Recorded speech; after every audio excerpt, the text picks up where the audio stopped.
In the Special Forces, you as the new guy have to come in very humble, and you're going to be with, and you're going to be told that you're not even worth being here. I was so proud to be a Green Beret.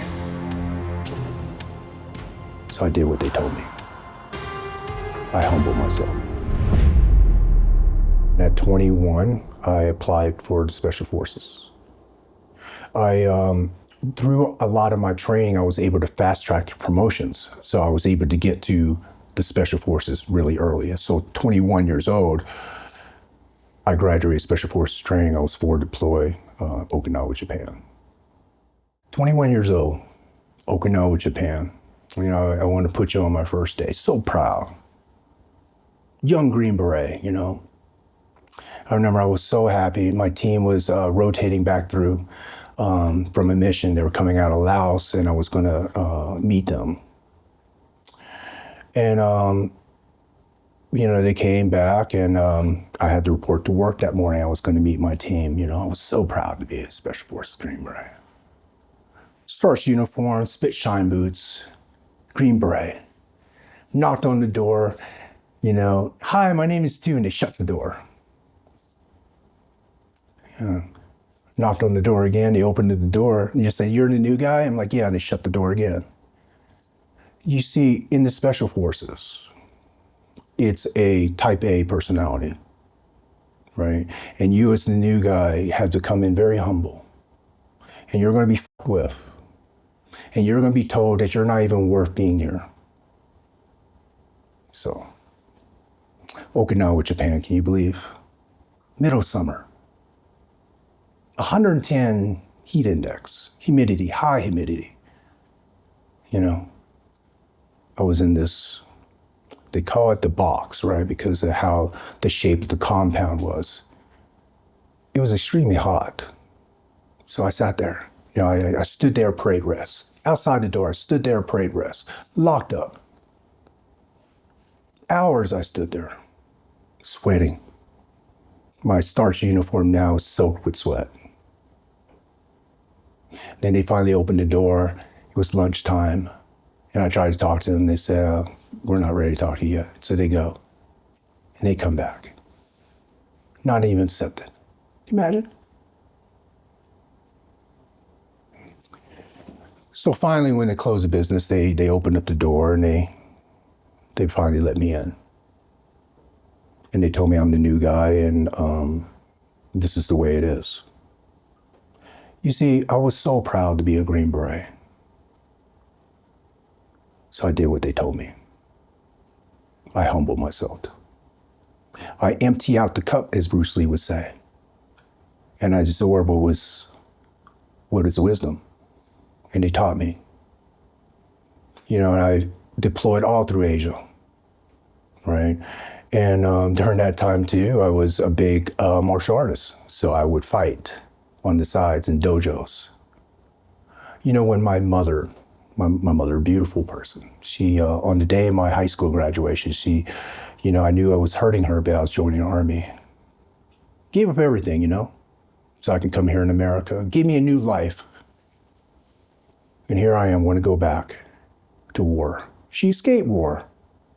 Gave me freedom, here I am, want to go back, So I promised my mother that I would graduate college because that meant a lot to her.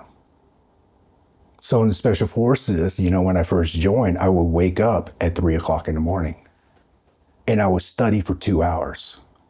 And then I would go to physical training.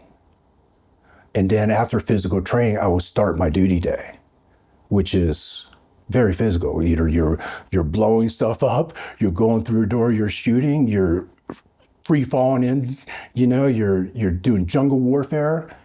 And after work is done, if work is done at that time, then I bow into a dojo. And I train to 8 o'clock at night. And then at 9 to 10, to 11 or whatever, I would study again. And I did it. And it was so hard. So hard to go to college on the teams.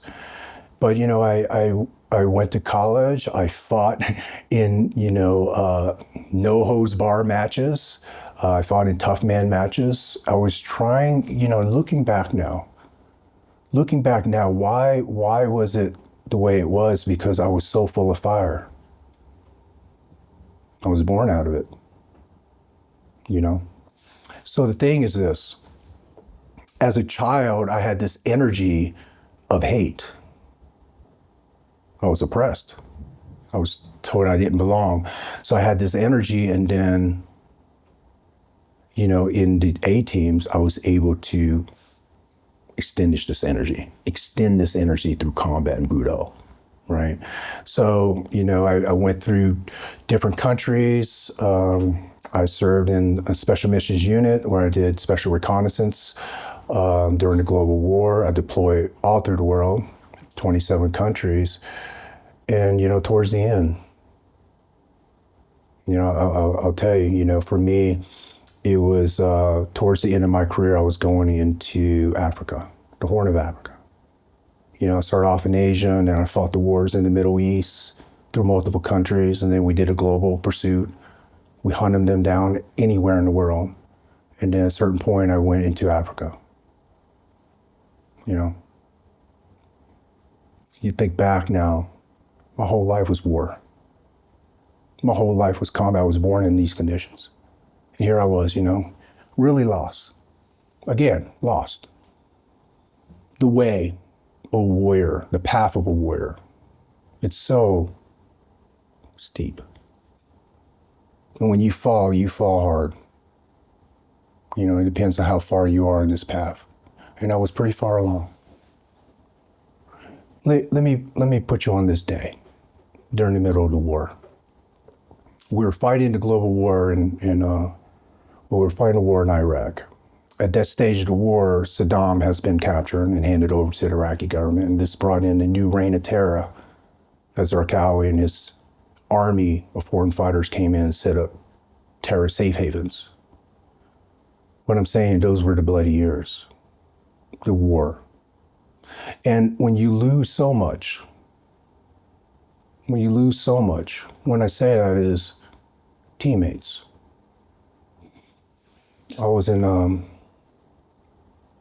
Missouri, underneath the shaded tree, and I was watching my friend being lowered into his final resting place. My friend that I knew since I was 18. This beautiful human being being lowered into his final resting place, and I'm trying to grasp these emotions here. And in the distance, I can hear protesters, hiding behind what they believe is religion, protesting against a political movement within the military. Things that are outside of even our control. But yet here they are. Thanking God for this day. Thanking God for dead soldiers. So there was a point of lost that I picked up the sword of hate. That was the strongest energy that I found at that point. Hate. It makes you brave in a close quarters gunfight.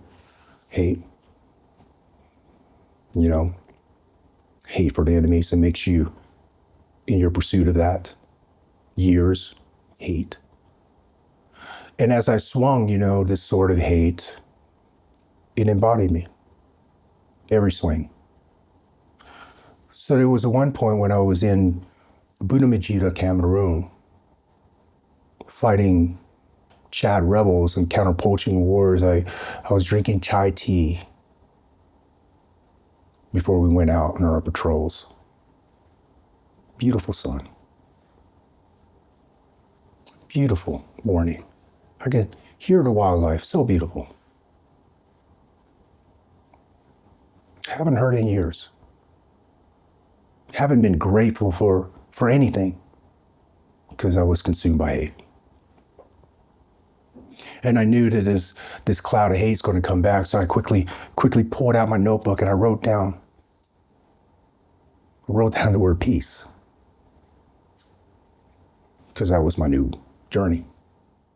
As many of you know, we are independent creators and filmmakers, but there is a massive attack on us right now. Traditional media over the last few years has started to slowly die. They are no longer the independent voice that you first thought they were. That's why we've created Mulligan Brothers Patreon. We've built something special for our most dedicated supporters, and I want to break it down for you real quick. The supporter tier gets you ad-free early access to both video and audio versions of Mulligan Brothers interviews 24 hours before it goes public. The executive tier gets you everything that a supporter tier gets, plus more. Exclusive interviews and behind the scenes content, walk and talks, daily routines, unreleased interviews, the stuff that you don't see anywhere else. And finally, the executive producer tier. Everything from the supporter tier and the executive tier, plus exclusive perks. Access to our treatment packages. Be the first to see which guests are coming up and get insight into the topics we'll be discussing before anyone else. And you'll even get an executive producer credit on every single documentary that we make. So if you've ever wanted to support the Mulligan Brothers mission of inspiring change so we can go around the world and get these stories that nobody else will, this is exactly how you do it. Go to patreon.com/Mulligan Brothers or click the link in the description or scan the QR code on screen. Join the community and help us inspire change.